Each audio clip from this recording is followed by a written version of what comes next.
संध्याकाळचे ठीक 7:30 वाजले होते. मुंबईच्या लोअर परळ भागात पावसाचा जोर अधिकच वाढला होता. परब इन्फोटेकच्या काचेच्या 25 मजली इमारतीवर पावसाचे थेंब आदळून एक वेगळाच नाद निर्माण करत होते. ऑफिसमधले बहुतांश कर्मचारी निघून गेले होते, पण अनन्या अजूनही तिच्या डेस्कवर बसून कॉम्प्युटर स्क्रीनकडे एकटक पाहत होती. तिच्या चेहऱ्यावर एक वेगळंच तेज आणि डोळ्यात विजयाची चमक होती. तिने तिच्या मोबाईलवर कॉर्पोरेट व्हॉईस हे फेसबुक पेज ओपन केलं. पहिल्या रीलने इंटरनेटवर अक्षरशः धुमाकूळ घातला होता. 5,00,000 व्ह्यूज, 50,000 शेअर्स आणि हजारो कमेंट्स. संपूर्ण बिझनेस जगात आणि सोशल मीडियावर एकाच नावाची चर्चा होती, हुकुमशहा सिद्धार्थ परब. पहिला वार तर अगदी अचूक बसलाय. मिस्टर सिद्धार्थ परब, तुमची जी पद बिझनेस जगात आहे ती आता हळूहळू खाली यायला सुरुवात झाली आहे. पण हा तर फक्त ट्रेलर होता. खरी कमाल तर आत्ता सुरू होणार आहे. अनन्याने मनातल्या मनात स्वतःला बजावलं आणि चष्म्याच्या मागून तिने केबिनकडे पाहिलं, जिथे सिद्धार्थ अजूनही काहीतरी काम करत होता. तिने लॅपटॉपवर तिचा दुसरा रील व्हिडिओ अपलोड करायची तयारी केली. या व्हिडिओचा थंबनेल पहिल्यापेक्षाही जास्त आक्रमक आणि डेंजर होता.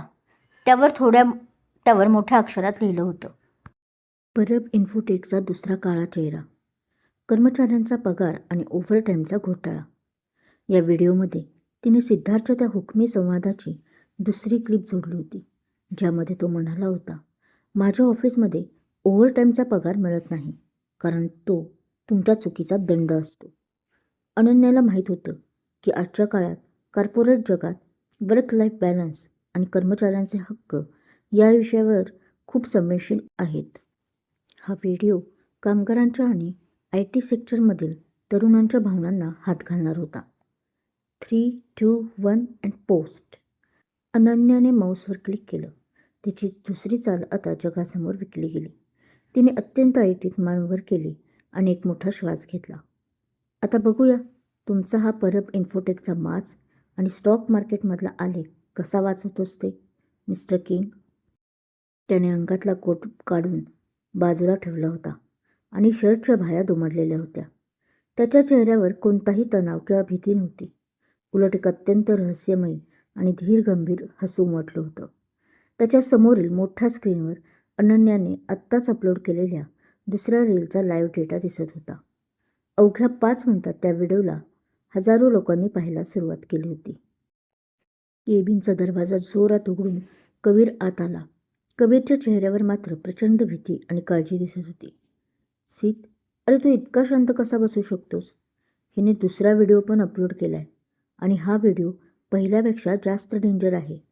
थेट ओव्हरटाईम आणि पगाराच्या धोरणावर बोट ठेवलंय तिनं.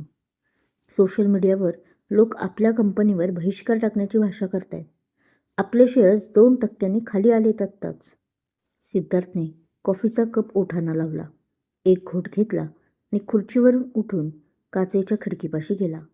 त्याने बाहेरच्या कॉरिडॉरमध्ये पाहिलं, जिथे अनन्या साधी नंदिनी बनून कॉम्प्युटरवर टाईप करण्याचं नाटक करत होती.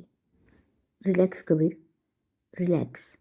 मी तुला आधीच सांगितलं होतं ना, शत्रूला त्याचा आत्मविश्वास वाढू द्यायचा असतो. तिला वाटू दे की ती जिंकतेय. तिचा हा फुगा जितका मोठा होईल तितका तो फुटल्यावर आवाज जास्त होईल. कबीर, आत्ताच्या आत्ता सायबर क्राईम डिपार्टमेंटला आणि लोकल पोलिसांना फोन कर. कबीर चक्रावला. पोलीस?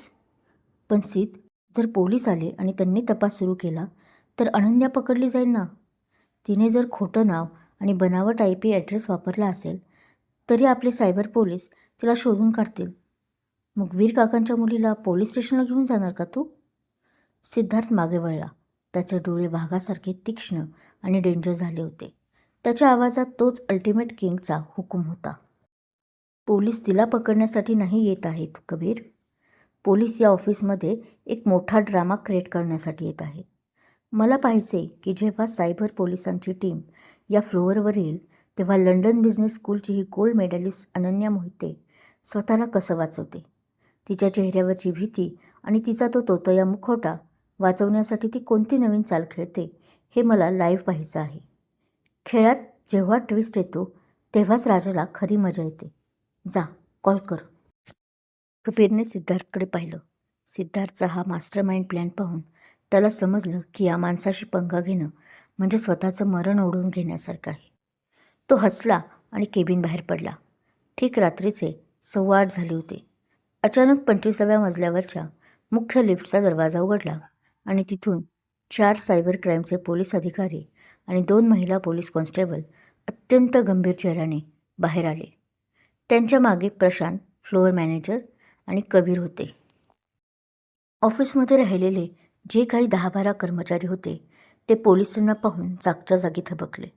संपूर्ण फ्लोअरवर एका क्षणात भीतीदायक शांतता पसरली. पोलीस अधिकारी थेट कॉरिडॉरमधून चालत सिद्धार्थच्या केबिनच्या दिशेने निघाले. पण जाता जाता मुख्य इन्स्पेक्टरने प्रशांतला विचारलं, या मजल्यावरून जे काही डिजिटल सिग्नल्स आणि फेसबुक अपलोडिंग झाले त्याचा मुख्य सोर्स कोणत्या डेस्कवरून येतो? प्रशांतने घाबरत बोट दाखवलं. ते बोट थेट अनन्याच्या डेस्कच्या दिशेनं होतं. हे पाहून अनन्याच्या काळजाचा ठोका चुकला. तिचे हात कीबोर्डवरच गोरटले. बाप रे, पोलीस! आणि ते थेट माझ्या डेस्ककडे का बघतायत? मी तर माझा पर्सनल फोन आणि VPN वापरून रील पोस्ट केली होती. मग या सायबर पोलिसांना कसं कळलं? तिच्या कपाळावर घामाचे थेंब जमा झाले. तिच्या मनातली ती लंडनची धीट मुलगी एका क्षणासाठी घाबरली. तेवढ्याच सिद्धार्थ आपल्या केबिनमधून बाहेर आला. त्याचा तो कडक रुबाबदार 3 पीस सूट आणि अंगावर येणारा ॲटिट्यूड पाहून इन्स्पेक्टरने त्याला सॅल्यूट केला. नमस्कार मिस्टर परब. तुमच्या सायबर टीमने दिलेल्या तक्रारीनुसार तुमचा परब इन्फोटेकच्या अंतर्गत नेटवर्कचा वापर करून कोणीतरी अज्ञात व्यक्ती सोशल मीडियावर कंपनीच्या आणि तुमच्या विरोधात आक्षेपार्ह व्हिडिओ अपलोड करत आहे. आमच्या प्राथमिक तपासात असं दिसून आलंय की या मजल्यावरच्या याच कॉरिडॉरमधील सिग्नल्स मॅच होत आहेत, इन्स्पेक्टरने गंभीर आवाजात सांगितलं. सिद्धार्थने अत्यंत कडक आणि रागीट नजर संपूर्ण फ्लोअरवर फिरवली. त्याची ती डेंजर नजर शेवटी अनन्याच्या चेहऱ्यावर येऊन थांबली. अनन्याने भीतीने मान खाली घातली आणि तिचा तो मोठा गोल चष्मा नाकावर सरकवला. ती आतून थरथर कापत होती. इन्स्पेक्टर, माझ्या कंपनीची आणि माझी बदनामी मी एका सेकंदासाठीही सहन करणार नाही. सिद्धार्थचा आवाज संपूर्ण फ्लोअरवर कडाडला. ज्या कोणी हे नीच काम केलं असेल त्याला आत्ताच्या आत्ता हुडकून काढा. या मजल्यावरच्या प्रत्येक कर्मचाऱ्याचा मोबाईल आणि लॅपटॉप जप्त करा आणि सायबर लॅबमध्ये तपासासाठी पाठवा. जर कोणी दोषी आढळलं तर त्याला थेट जेलमध्ये पाठवा. सिद्धार्थचा हा आक्रमक अवतार पाहून अनन्याच्या पायाखालची जमीनच सरकली. जर माझा फोन त्यांनी घेतला आणि तपासला तर माझं कॉर्पोरेट व्हॉइस, हे पेज आणि माझे दोन्ही व्हिडिओ सेकंदात सापडतील.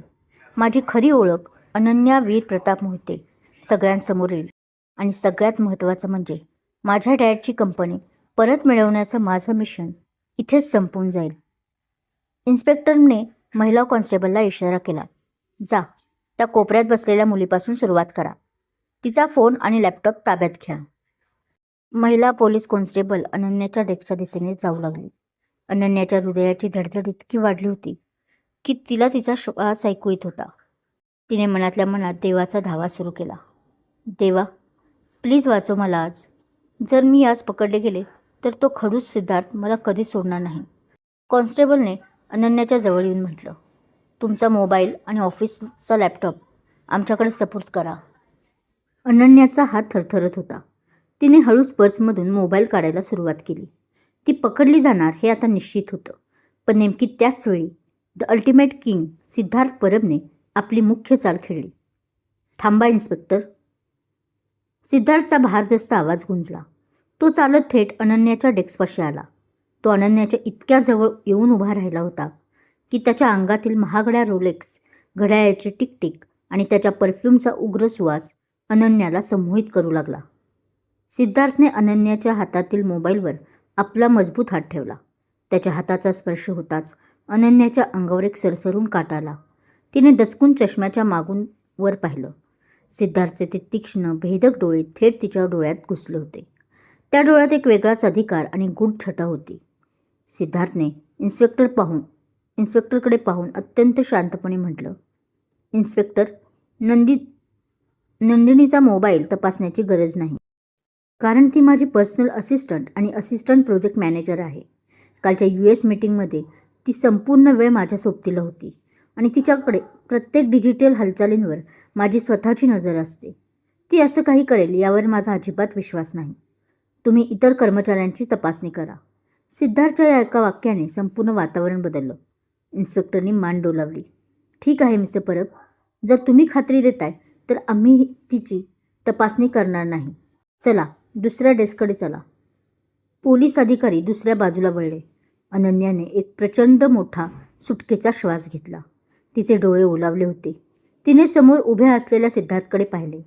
या माणसाने, ज्याला ती आपला सर्वात मोठा शत्रू मानत होती, ज्याचा अहंकार तिला मातीत मिळवायचा होता, त्यानेच आज तिला एवढ्या मोठ्या संकटातून वाचवलं होतं. सिद्धार्थ अजूनही तिच्या अगदी जवळ झुकलेला होता. त्याने खाली वाकून फक्त अनन्याला ऐकू येईल अशा अतिशय हळू, मादक आणि धारदार आवाजात तिच्या कानाजवळ म्हटलं, क्या हुआ नंदिनी? मगाशी तर डोळ्यात खूप मोठी आव्हानं दिसत होती. मग आता सायबर पोलिसांना पाहून एवढी का घाबरली आहेस? की तुझ्या या साध्या चेहऱ्याच्या मागे अजूनही काहीतरी लपलेलं आहे, जे बाहेर यायला घाबरते? नीट सांभाळून राहा, कारण या साम्राज्यात तुला वाचवणारा आणि तुला संपवणारा दोन्ही फक्त मीच आहे. Get it? सिद्धार्थचे ते उष्ण श्वास तिच्या गालाला स्पर्श करून गेले. तो सरळ उभा राहिला. त्याच्या ओठांवर एक तिरकसं देखणं हसू उमटलं आणि तो आपले मोठे पाऊल टाकत पुन्हा केबिनमध्ये निघून गेला.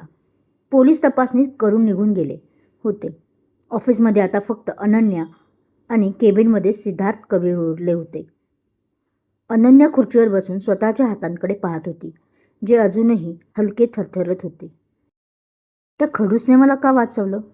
त्याला माझ्यावर संशय आहे की तो खरोखरच माझ्या साध्या बॅकग्राऊंडवर विश्वास ठेवून मला निष्पाप समजतोय. आणि तो लंडनचं नाव का घेत होता मगाशी? नाही, माझं मन मला विचलित करून चालणार नाही. त्याने मला वाचवलं असलं तरी तो माझ्या डॅडचा शत्रू आहे. मला माझी फेसबुक रील्सची मोहीम थांबवून चालणार नाही. पण आता मला जास्त सावध व्हावं लागेल. अनन्याने स्वतःच्या मनाला घट्ट केलं. केबिनच्या आत कबीरने सिद्धार्थला टाळी दिली. मानलं रे सिद्ध तुला. काय टायमिंगला एंट्री मारलीस.